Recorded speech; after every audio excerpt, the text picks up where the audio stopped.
Undertaker recently opened up on CM Punk what he thinks of him, as well as their WrestleMania 29 match. In this video, I'm going to tell you exactly what he had to say.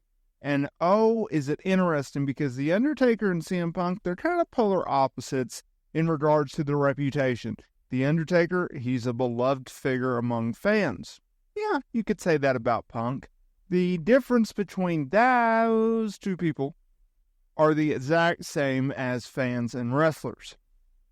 All fans, all wrestlers, they respect The Undertaker for his contributions in the wrestling business. He was a locker room leader decade after decade after decade in WWE. Will go down as one of the greatest wrestlers of all time. Will go down as, in my opinion, one of, if not the greatest characters in the history of the wrestling business. I think that's a little subjective. You get your Hogans and your Austins and your Rocks and your Takers and Flairs, right, in terms of gimmicks. But he'll go down as one of the GOATs. CM Punk, on the other hand, he is revered by wrestlers for his in-ring ability. Same with fans. However, just like wrestlers, fans alike, you either love him or you hate him. He's a very polarizing name in the business. He was polarizing after he left his first run with WWE. That was before all of the AEW drama. When it comes to CM Punk and it comes to The Undertaker, their build to their WrestleMania 29 match was phenomenal. It was phenomenal.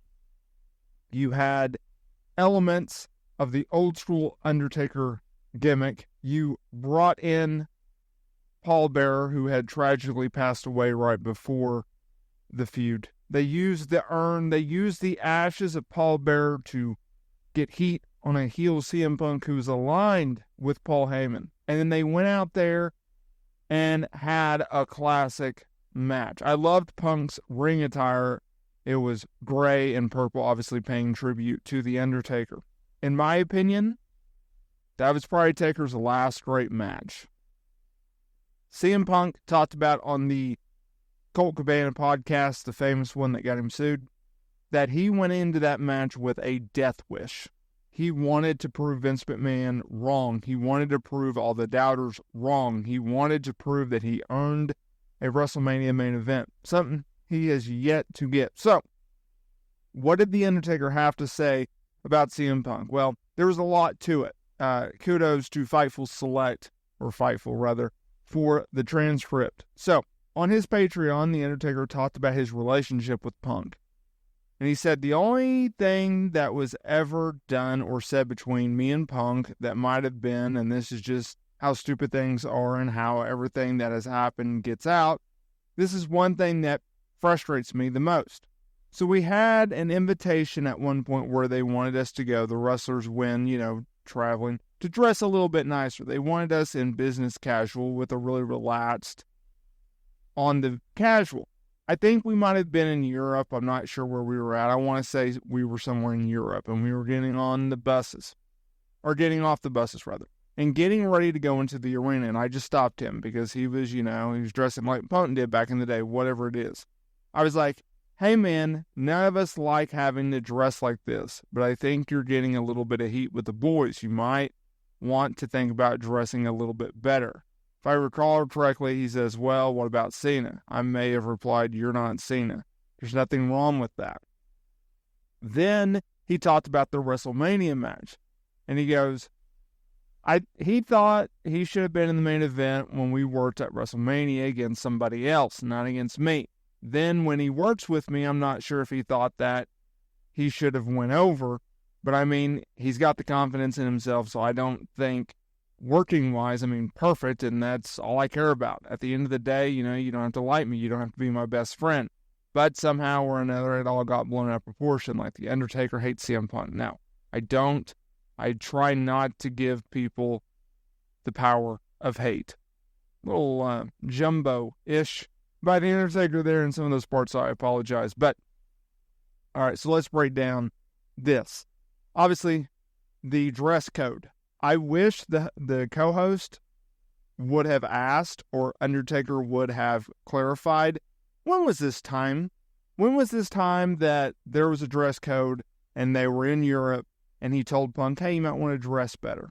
Because if it's a young CM Punk, think 2008, 2009, 2010, okay, I 100% agree why Taker would go to Punk and be like, dress a little bit nicer. And him saying, well, you're not Cena. But if this is summer of 2011 on, dude, what are you doing? He's a top star just like you. Probably WWE champion at the time because he dominated that time period. He's one of the biggest stars the company has. I agree with Punk being like, well, Cena doesn't, and I'm on his level, right? I get that. In regards to his comments about the WrestleMania match, I think Punk didn't have an issue wrestling Taker. I don't think that was the crux of the issue. The crux of the issue was he felt like it should have been the main event. But you couldn't have had Punk and Taker be the main event of WrestleMania 29 because you had Rock Cena too. So you couldn't have done that.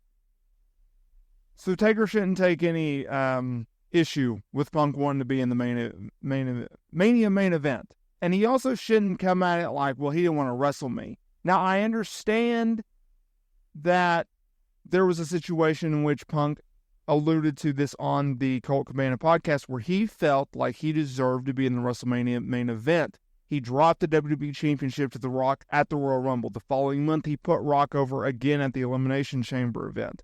He felt like he should have been in a triple threat match with Rock and Cena, where at the time he claimed that he would have been A-okay with doing the job within, a few minutes of the match, and then you can have Rock Cena go on from there. That was never going to happen. WWE never had it in the cards to do a triple threat, no matter what workhorse type quality that Punk brought to the company.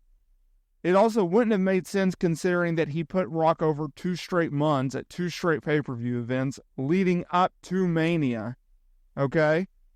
So what credence in which he has to insert himself into that? You also have the Rock Cena element where they built a full year building up to the first one at WrestleMania 28, and then they built a second year to go to the rematch, right? And you had Rock go over in the first match, you had Cena go off in the second match, Rock got injured, right? Yada, yada, yada. So there was a little bit of issues with Punk's belief in regards to WrestleMania 29.